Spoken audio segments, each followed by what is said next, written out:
China opened the yearly meeting of its top legislative advisory body, the Chinese People's Political Consultative Conference, on Thursday. The CPPCC leader praised President Xi Jinping's government's COVID-19 response and reported, in his words, an all-round victory in China's fight against poverty.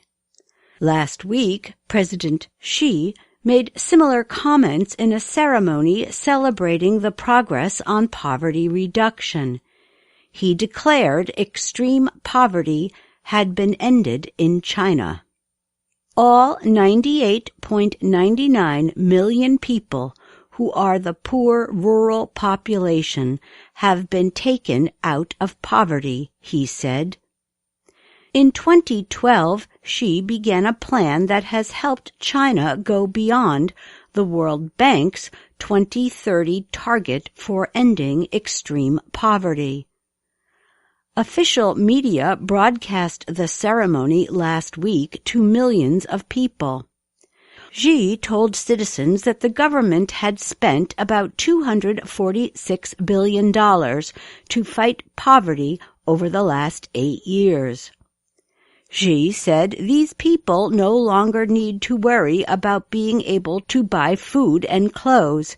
He also said the government will guarantee health care, housing, and education. The People's Daily, official newspaper of the Chinese Communist Party, CCP, called the ending of poverty historic. Just this past Sunday, China released what it calls the #1 policy document.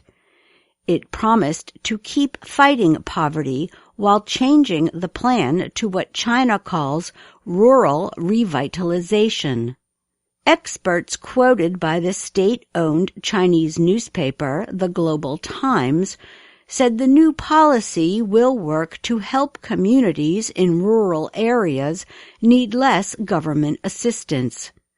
This would be done by creating many new jobs in large infrastructure projects, the experts added.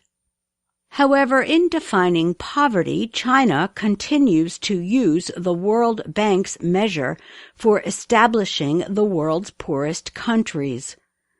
But the World Bank considers China among upper-middle earning economies. Also, China defines a person who lives in rural poverty as someone who lives on $1.69 each day, reports Reuters. The World Bank defines it as someone who lives on $1.90 each day. In looking at the Chinese economy, Brookings Institution economist Dermot Gill wrote that measuring progress using the official poverty lines of the world's poorest countries is the very definition of underachievement. Xi and the official media remained largely silent about more than 40 years of market-style economic reforms that began with opening China to foreign investment after the Cultural Revolution. As 2020 closed, Martin Razor of the World Bank told the New York Times that while he believes China has ended poverty in rural areas, he questioned if the situation would continue and if the measures in place are cost-effective. The government created jobs for rural workers, gave animals to farmers, and put lots of money into poor rural areas, reported the Times.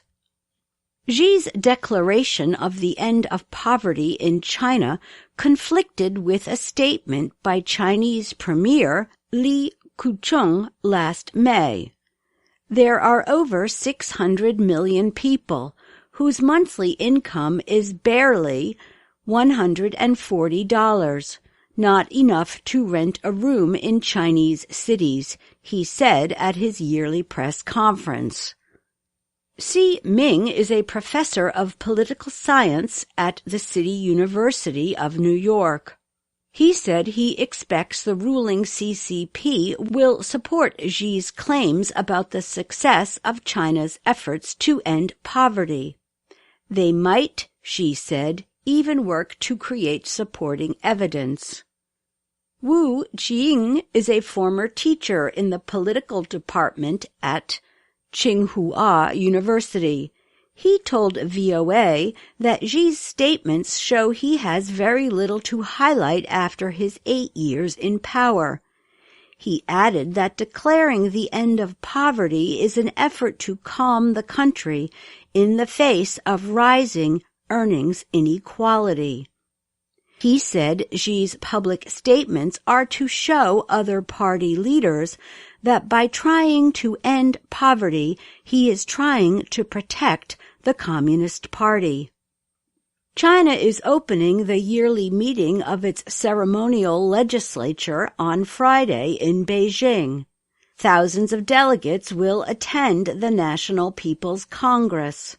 The country's strong economic performance last year during the continuing COVID-19 crisis is expected to be praised again, and the government is expected to discuss its long-term goals for its economy. Thousands of delegates will attend the National People's Congress, though mostly by video link.